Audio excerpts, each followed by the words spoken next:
محمد من الإله بالرسول يطلبه ما سرمدا عني ليس يسلب حمدت رب الله وهو المطلب وكونه لجفلي والجلب.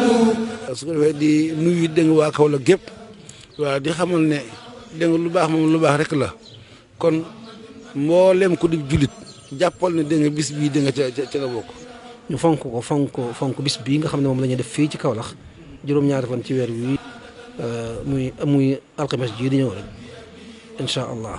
xam ne kii ñëw nga ci yàlla na yàlla faj saajo barkab sëñ Touba noo ngi ciy woo ñëpp góor ak jigéen mag ak ndaw. lii ci sëñ bi jublu ci nun ak ñun ñi nga xam ne ñoo ko fa defit dégg nga lépp luñ ci jublu dégg nga ci aw yiw yàlla nañ ko sëñ bi gàttandu boppam nangul na ko te làqal na ko fu yàq àggut. ñun ñëpp nu waajal ko ci sunuy xol. وربي لكل ذي فسوق بدد به هداية التفريق واسلك به بأنفع الطريق.